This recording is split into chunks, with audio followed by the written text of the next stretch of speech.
Life always been so kind, but now they brought you away from me. I hope they didn't get your mind.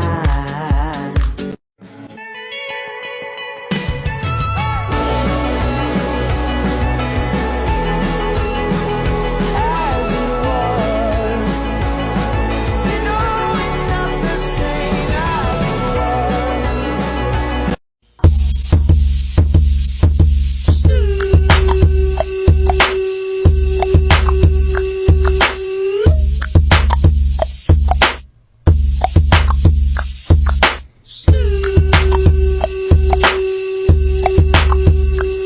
I was sort of in a reading slump, but I also sort of wasn't. So these are the books that I did manage to read in March. I love this. This is YA historical romance, has so much representation, and it has my heart. Plus there's cooking, like chef's kiss. This is better than the first one, and I feel like we're heading into territory that I'm interested in.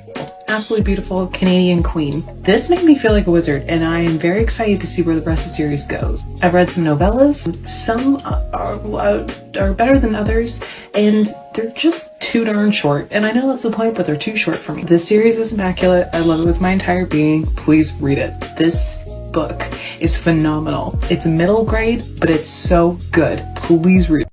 Let's talk about the epidemic of this here. No, I'm just kidding. Let's just talk about the books I read in March.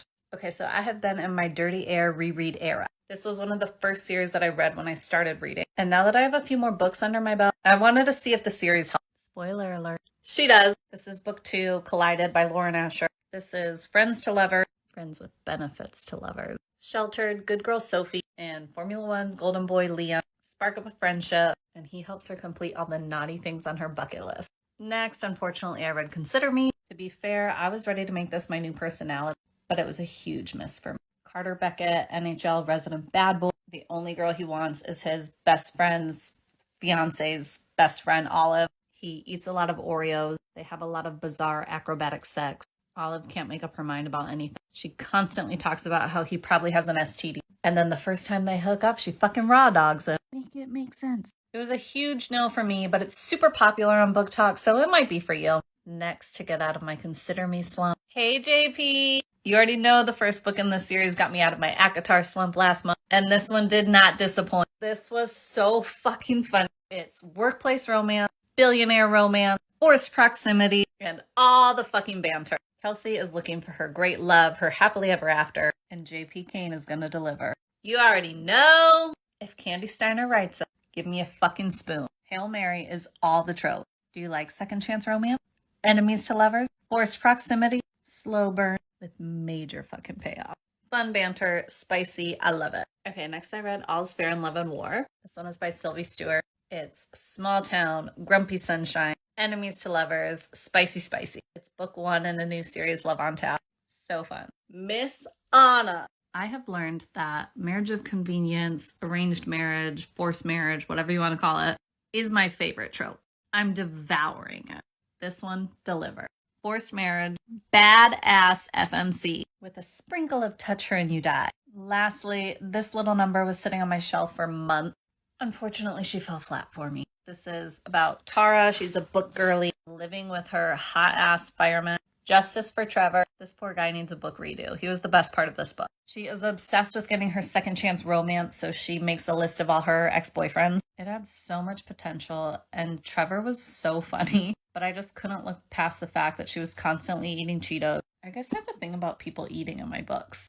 Anyway, all her ex-boyfriends think that she's crazy. There's nothing super wrong with this book. It just was great. Lastly, SJM babe. April, we're doing it. We're going hard in the paint. In April, y'all better be reading Crescent City with me. Let's do it. Hello friends, we are a little bit late, but let's do our March wrap-up rapid-fire reviews. I read 3 more books in Will and Ash, aka Devney Perry's Calamity Montana series. All of them were very good. The Bluff is Marriage of Convenience, Grumpy Sunshine, 5 stars. The Brazen is Forced Proximity, Enemies to Lovers, so good, 5 stars. And The Bully is Enemies to Lovers. There's a lot of miscommunication in this one, so I had to drop it down to 4 stars. One of the most anticipated releases for this month was A False Start by Elsie Silver. Her entire Gold Rush Ranch series is so good. This one is Brother's Best Friend, Grumpy Sunshine. Ugh, it's just everything. Age gap, 5 stars, a million stars. Vera and the Vegas 5, 1 and 2, both are so good. This is Omegaverse. There's really amazing representation. One of the characters is non-binary. I really enjoyed this one. 4 stars for both. I read my first 2 Melanie Harlow books, Frenched and Forked. French was interesting. It was like she's left at the altar. She goes to Paris on her honeymoon anyway. She meets a guy. I felt like I was always waiting for the other shoe to drop on this one, but it didn't happen. This one was so good. Did not like Forked as much. This was a second chance romance. There was a lot of toxicity in this one. So this one was okay. Dead Drop, another very highly anticipated release. I cannot wait for the rest of this series. This is the second book in the Guild series. So good. So spicy. Stanley's the best character, and I hope that Danny chooses him at the end. The Savage, another very highly anticipated release. I'm not gonna lie, I was a little bit disappointed. I love the characters, but it slowed down a lot at about 50%. There's a lot of casual drug use in this one, which the way it was handled, I wasn't a huge fan of. That might be a personal preference, of course, but I did not like the ending. The ending honestly really ruined it for me. If you want to talk about it more, DM me, but I don't want to spoil it. Fair Catch is a Brother's Best Friends, Enemies to Lovers, female in sports. This one was so good. I'd say probably like 3.5, 4 stars because there's a lot of miscommunication, but otherwise really good. 1,000 stars. Praise was probably my favorite read of the month. Dom sub, but it's ex-boyfriend's father. He owns a spicy club, and he accidentally mistakes her for a employee. That's all I'll say. Please go read it. I really wanted to like this. It was a kind of like bodyguard situation. The plot was really good, but my god, the writing was so cringy. This was the book I gave the lowest rating of the month at 2 stars. I wanted to like this, but the writing was so cringy. 2 stars. Amazing novella, Primal. Never read that before. Definitely recommend. Super cute. Love the representation. Not my favorite, but good rom-com. So beautiful. So beautiful.